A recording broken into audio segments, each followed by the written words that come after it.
گفتن یکی از ائمه معصومین، یکی از مستقیمین یک کاری کرد از نزدیکان که مستوجب خشم بود. گفت الان خشمگین میشن حضرت. بلافاصله گفتش که بل کاظمین الغیظ، حضرت فرمودن خشمم خوردم اگرم داشت. بعد اون راضی نشد، خیلی زرنگ بود، گفتش که بل عافین عن الناس، یعنی عفوم گفتن عفو کردم. بازم راضی نشد، گفت که والله یحب المحسنین. گفت یه چیزی هم بهش بدین این بره، یه کمکی هم بهش بکنه، برای اینکه همه مراتبش هست.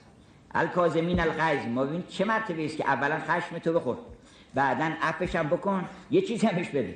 بل عافین عن الناس والله یحب المحسنین. بهترین نوع دعوت به این است که خداوند دوست داره بکن دیگه.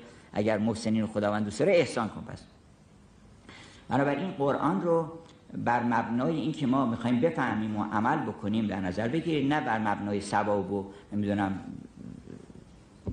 ختم کردن و چند دور. مثلا وجبی که نمره نمیدن اونجا که مثلا روز قیامت میارن آقا مثلا میگه 150 تا قرآن خونده، نمیدونم 50 تا کربلا رفته، اینجوری حساب نمیکنن که، اونجوری دل رو حساب میکنن. دل رو میارن میگن این آقا چقدر شفاف شده. الا من اتى الله بقلب سلیم.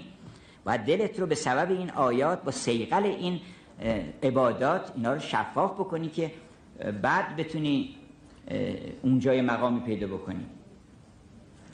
در مورد حدیث و اینا هم همینطور من توصیه میکنم کتابای از 40 که بزرگانی نوشتن که احادیث مستندتر رو انتخاب کردن از احادیث پیغمبر هم اگر روزی حتی هفته یک حدیث انسان بیاموزه در سال بیشتر از 40 تا میشه و شما رو با انبیا مشهور میکنن، با اولیا و مبلغین دین خدا مشهور میکنن. اگر 40 تا حدیث یاد بگیرین و این 40 تا حدیث رو برای مردم تعریف بکنید. بسیاری از این احادیث تو مثنوی هست. اصلا گفت پیغمبر که حق فرموده است قصد من از خلق احسان بوده است. گفت پیغمبر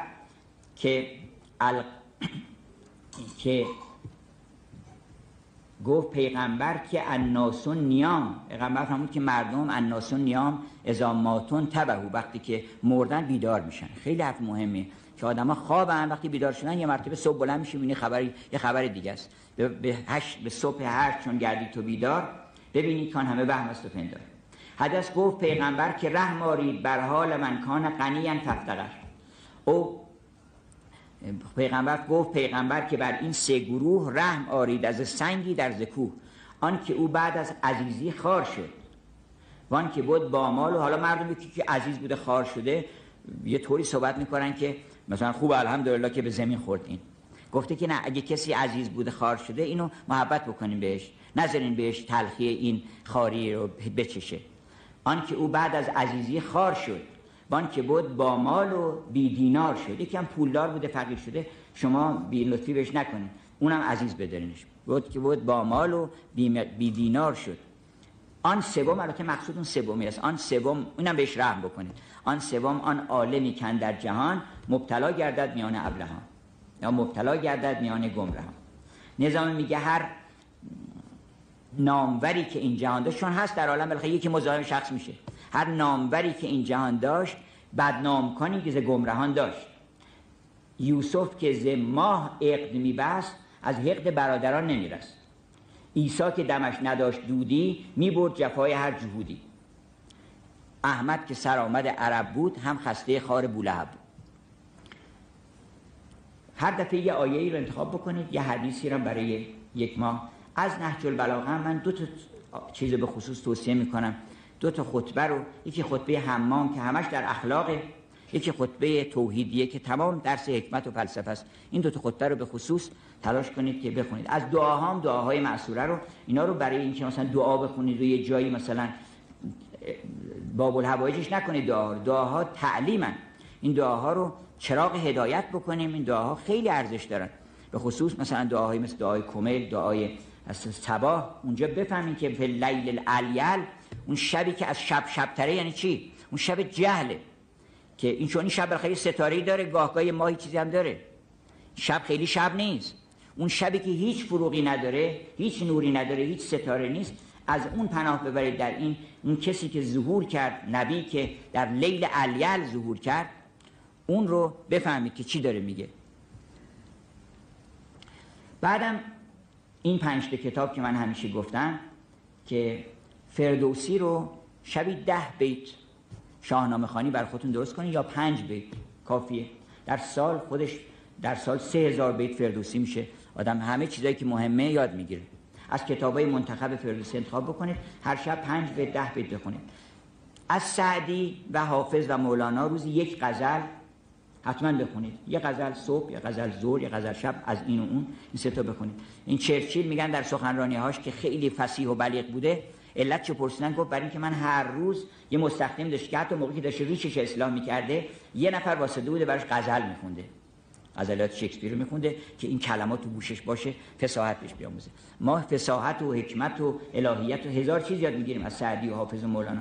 روزی یه دونه غزل بذارید، اصلا جلسات شاهنامه خوانی بذارید، جلسات غزل خوانی بذارید. وقتشون جوان‌ها به چیزای باطل و بیهوده، حالا ورزش اینا هم خوبه در حد چیز خودش، ولی یه مرتبه تمام وقتش آدم نباید به یه چیزی بده که وقت شما خیلی گرانبهاتر از این است که به بازی‌های سرگرم کننده‌ای که سودی برش مترتب نیست، اونم در یه سنی که شما سن رشدتون هست اینا صرف بشه. وقت بذارید، جلسه بذارید، جلسات فامیلی دور هم جمع بشین بگین می‌خوایم امروز مثلا غزل بخونیم. بعد یک چیزی رو، کتابی رو تعیین کنیم بگین هفته بعد همه بخونن، اینجا میشینیم با هم صحبت میکنیم. جلسات فرهنگی بذارید با غذاهای کم، یعنی خونه هم دیگه برید نون و پنیر و سبزی بذارید. هیچ لزومی نداره بر هم تکلفات کم بکنید، مائده آسمانی رو زیاد بکنید، مائده جسمانی رو به حداقل برگزار بکنید. همون نون و پنیر و سبزی با عشق و دوستی و محبت از هر غذایی که در عالم فکر بکنید لذیذ داره.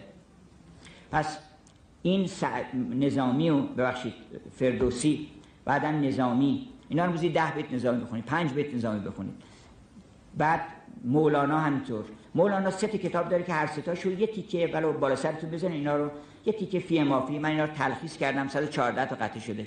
یه قطعه هر شب بخونید و ببینید چه برکتی داره. من خودم که دوباره میخونم اشک از چشم جاری میشه که تو اینو قبلا نفهمیده بودی، قبلا توجه نکرده بودی به این نکته که مولانا چی داره میگه.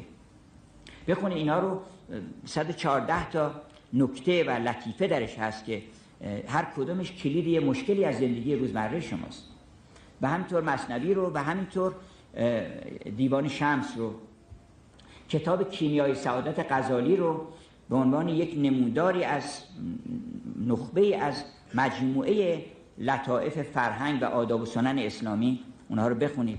از اهل تسنن بخونید، از تشیع بخونید. محدودیت مذهبی و فرقه‌ای و اینها قائل نشید، اینا اینقدر بزرگ بودن که همه، خب بسیار از اینها مثلا مولانا اینا تو فرهنگ تسنن بزرگ شدن. ولی شما آثار هیچ کس میگه که آقا این سنی بوده یا شیعه بوده یا شیعه، شما میگید که اون شیعه بوده ما نمیخونیم، یا مثلا فرض کنید این یکی سنی بوده. من این چیزها رو فراموش کنید. ما اون چی که مهمه فرق ملاکش خداوند مشیتش بر این قرار گرفته بوده که فرقای گوناگون باشن. انا جعلناکم، ما قرار دادیم شعوبا و قبایل، کرد درست کردیم، چیز درست کردیم، ادیان مختلف. انا جعلناکم شعوبا و قبایل لتعارفوا. ان اکرمکم، ملاک چیه؟ ملاکتون هم اون چیزاتون نیست، قومیت و فرقتون نیست، ملاکتون تقواتونه. ان اکرمکم عند الله اتقاکم. بنابراین بر ملاک تقوا ما میتونیم با هم دیگه دوست بشیم. هر کی با تقواتره اون بالاتره. هر کی را خلقش نکو نیکش شمر، خواه از نسل علی خواه از عمر. نیست من ندیدم در جهان جستجو هیچ اهلیت به از خلق نکو. خلق آدم باید خوب باشه. حالا اینکه این از کجا گرفته و با چه چیزی، ایدئولوژی، با هر ایدئولوژی آدم دروغ بگه اون ایدئولوژی باطله، فرق نمیکنه. و با هر ایدئولوژی وقتی که شما دلتون پاک و با صفا و شرافت نفس دارین، بدونید که اون بت پرستی که جلوی اون کریشنا میسته و میگه که خدایا من کار بد نمیکنم، به اون داره میگه. این حالا بهانه است، البته این کار خوب نیست، باید بهش نشون بدن که این شأنی نداره، مقامی نداره که اینجا تو در مقابلش. ولی اونم باطناً به تو میگه. ابو ریحان بیرونی به ما گفته که من رفتم اونجا دیدم که ما خیال میکنیم اینا بت پرستن، اینا خدا پرستن. تو برو تو اعمالشون، تو رفتارشون، تو اعتقاداتشون خدای یگانه رو معتقدن. من تا اینو گذاشته اینجا که تمرکز بکنه که این مثلا خدای زیبایی، من رو زیبایی تمرکز بکنم. وگرنه این نیست که مثلا من اینو میپرستم.